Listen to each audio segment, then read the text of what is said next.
भूलकर भी बिस्तर पर बैठकर भोजन ना करें, वरना पछताओगे। दोस्तों, एक बार यमराज और चित्रगुप्त यमलोक में बैठकर बात कर रहे होते हैं। तभी चित्रगुप्त यमराज से पूछते हैं, हे प्रभु, किस कारण से मनुष्य की अकाल मृत्यु होती है? कौन से मनुष्य को संतान सुख नहीं मिलता है?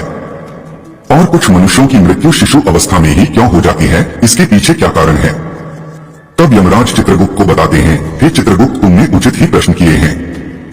इन सभी प्रश्नों का उत्तर मनुष्य की आदतों में छिपा होता है। मनुष्य जिस प्रकार का आचरण करता है, उसे उसी के अनुसार सुख और दुख भोगने पड़ते हैं। मनुष्य की अकाल मृत्यु होने के पीछे भी उसकी आदतें ही कारणीभूत होती है। तुम्हारे प्रश्नों का उत्तर बताने से पहले मैं तुम्हें एक अत्यंत महत्वपूर्ण कथा सुनाता हूँ। इस कथा में तुम्हारे सभी प्रश्नों के उत्तर मिल जाएंगे, इसलिए तुम इस कथा को ध्यान से जरूर सुनना। तो दोस्तों, यमराज ने चित्रगुप्त को जो कथा सुनाई है, हम वह आप सभी को सुनाने जा रहे हैं, इसलिए आप इसे ध्यान से सुने। इस कथा में मनुष्य के आचार विचार, अच्छी और बुरी आदतें तथा जन्म मृत्यु के विषय में बहुत ही महत्वपूर्ण ज्ञान दिया गया है। इस ज्ञान को कभी आधा अधूरा नहीं सुनना चाहिए। तो चलिए बिना देरी करते हुए शुरू करते हैं। यमराज कहते हैं, हे चित्रगुप्त, किसी समय की बात है, दक्षिण देश में एक अत्यंत सुंदर नगरी थी। उस नगरी में एक धनवान सेठ रहा करता था, जिसका नाम था दिगंबर। दिगंबर बहुत ही मेहनती था। उसने अपनी मेहनत से सारा धन इकट्ठा किया था। उसका बहुत बड़ा व्यापार था और साथ ही उसके पास बहुत सारा खेत था। पूरे नगर में दिगंबर जितना धनी इंसान कोई नहीं था। सौभाग्य से दिगंबर के 3 पुत्र थे और 2 पुत्रियां थी। दिगंबर के सभी पुत्र पुत्रियों का विवाह हो चुका था। दिगंबर के 3 बेटे उसी के साथ रहते थे और उसके कामकाज में उसकी सहायता करते थे। दिगंबर का बड़ा बेटा मोहन बहुत ही समझदार और बुद्धिमान था। वह अपने पिता के सारे काम संभालता था। छोटा बेटा श्याम भी खेत देखता था और खेत के सारे काम करता था। और तीसरा सबसे छोटा बेटा पढ़ाई करता था। दिगंबर के दोनों बेटों का विवाह हो चुका था और कुछ समय बाद पढ़ाई खत्म होने पर उसने उसके छोटे बेटे का भी विवाह करा दिया और उसे भी अपने व्यापार में काम पर लगा दिया। भगवान की कृपा से सब कुछ ठीक चल रहा था। कई वर्ष बीत गए। दिगंबर के बेटों ने उसके व्यापार को और बढ़ा दिया और जब दिगंबर की मृत्यु का समय निकट आया तो उसने संपत्ति का बंटवारा करने का सोचा और अपने तीनों बेटों को बराबर हिस्सा करके उसने अपनी सारी संपत्ति तीनों बेटों के नाम कर दी और बड़ी ही प्रसन्नता से उसने मृत्यु को गले लगा लिया। दिगंबर की मृत्यु के बाद उसके 3 बेटे अपने अपने हिस्से में मिली संपत्ति को संभालने लगे। ऐसे ही समय बीतता गया। दिगंबर के बेटे अपने अपने घर पर हर साल अपने पिता का श्राद्ध करते थे और नदी में जाकर तर्पण भी करते थे, जिससे दिगंबर की आत्मा को शांति मिले। दिगंबर के बड़े बेटे को 3 अत्यंत सुंदर पुत्र की प्राप्ति हुई।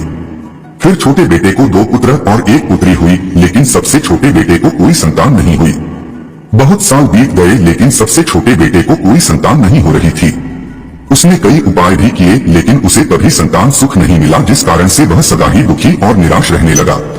कुछ साल बीतने के बाद दिगंबर के छोटे बेटे की तबीयत अचानक खराब हो गई और वह बीमार रहने लगा। उसने अपनी बीमारी के इलाज में अपने पास की सारी जमा पूंजी खर्च कर दी। वह दूर दूर से वैद्य को बुलाकर अपना इलाज करवाता था। बीमारी के कारण वह अपने कामकाज पर ध्यान नहीं दे पा रहा था, इसीलिए उसकी परिस्थिति और भी अधिक खराब होने लगी थी। उसने कई बार अपने भाइयों के पास मदद मांगी और उनसे उधार पैसे लेकर जीवन का गुजारा करने लगा था। कई वैद्य को दिखाने के बाद भी उसकी बीमारी ठीक नहीं हो रही थी, जिस कारण से वह बहुत दुखी रहने लगा था। उसके भाई भी अब उसकी मदद करके थक चुके थे, लेकिन अब उन्होंने भी उसकी मदद करना बंद कर दिया, क्योंकि वह अपने बड़े भाइयों से ठीक से बर्ताव नहीं करता था। वह अपने भाइयों की उन्नति देखकर जलने लगा था और उनसे द्वेष करने लगा था, जिस कारण से वह और भी अधिक दुखी रहने लगा था। फिर एक दिन अचानक उसकी मृत्यु हो गई और फिर यम के दूत उसे लेने के लिए उसके पास आ गए। यम के दूत उसे घसीटते हुए यमलोक लेकर जाने लगे। फिर यमलोक पहुंचने पर उसे यमराज के सामने लाकर खड़ा कर दिया गया। वहां पर जाने के बाद वह छोटा बेटा रोता हुआ यमराज से पूछने लगा, हे यमराज, मैंने ऐसा कौन सा पाप किया है जिससे मुझे यह दिन देखने पड़े? मैं तो कितना अच्छा भला इंसान था, लेकिन किस कारण से मुझे अचानक रोगों ने ग्रसित कर दिया? किस कारण से मेरा सब कुछ नष्ट हो गया? ऐसा मैंने कौन सा पाप किया है? फिर यमराज कहते हैं, अरे मूर्ख, तूने अपने जीवन में बहुत पाप किए हैं। तेरी बुरी आदतों के कारण ही तुझे यह दिन देखने पड़ रहे हैं। तेरी अकाल मृत्यु का कारण भी तू खुद ही है। अब मैं तुम्हें बताता हूँ कि तूने शास्त्रों के कौन से नियमों का उल्लंघन किया है, जिस कारण से तेरी दुर्दशा हुई है। जो भी मनुष्य शास्त्रों के नियमों का उल्लंघन करता है, उसकी भी दशा तेरे जैसी ही होती है। यमराज उस छोटे बेटे से कहते हैं, मनुष्य को हमेशा अपने 5 अंगों को साफ करके ही भोजन करना चाहिए। दोनों पैरों को तथा दोनों हाथों को और अपने मुख को जल से अच्छी तरह से स्वच्छ करके ही भोजन करना उचित होता है।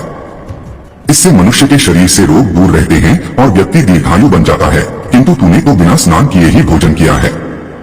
यमराज कहते हैं, भोजन शुरू करने से पूर्व उस भोजन के लिए भगवान को धन्यवाद देना चाहिए और संसार के समस्त प्राणियों को भोजन प्रदान करने की प्रार्थना करनी चाहिए।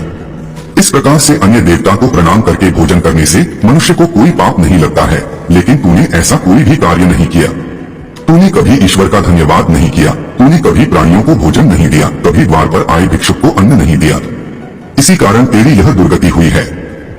यमराज कहते हैं, जमीन पर बैठकर भोजन करना ही श्रेष्ठ होता है। बिस्तर पर बैठकर भोजन करने से मनुष्य के शरीर में रोग उत्पन्न होते हैं और उसकी आयु कम हो जाती है। तू बड़े आराम से बिस्तर पर बैठकर भोजन करता था, इसी कारण से तेरे शरीर में रोग निर्माण हुए। शास्त्र कहते हैं कि दहलीज पर बैठकर भी भोजन नहीं करना चाहिए, किंतु तूने इस नियम का भी पालन नहीं किए, जिससे तेरी धन संपत्ति भी नष्ट हो गई। दहलीज पर बैठकर भोजन करने से धन का नाश होता है। यमराज कहते हैं, 3 प्रकार का भोजन मनुष्य को नहीं करना चाहिए। जिस भोजन के ऊपर से कोई पैर रखकर चला गया हो अथवा कोई व्यक्ति भोजन को लांग कर गया हो, ऐसे भोजन को कभी खाना नहीं चाहिए। ऐसा भोजन अशुद्ध हो जाता है। ऐसे भोजन को पशुओं को खिला देना चाहिए। दूसरों के द्वारा लांघा गया भोजन खाने से मनुष्य की आयु कम हो जाती है और उसके शरीर में भिन्न भिन्न प्रकार के रोग उत्पन्न होते हैं। यदि भोजन में बाल निकल आता है तो ऐसा भोजन त्यागने योग्य हो जाता है। यदि अन्न में बाल निकलता है तो उसे ईश्वर को कभी प्रसाद के रूप में नहीं चढ़ाना चाहिए और न ही स्वयं खाना चाहिए। ऐसा भोजन प्रेतों को प्राप्त हो जाता है। यमराज उसे कहते हैं, दूसरों के लिए परोसा हुआ भोजन भी नहीं खाना चाहिए। जो मनुष्य दूसरों का भोजन छीन के खाता है अथवा किसी को बिना दिए ही स्वयं उस अन्न का उपभोग करता है, उससे देवी अन्नपूर्णा रुष्ट हो जाती है।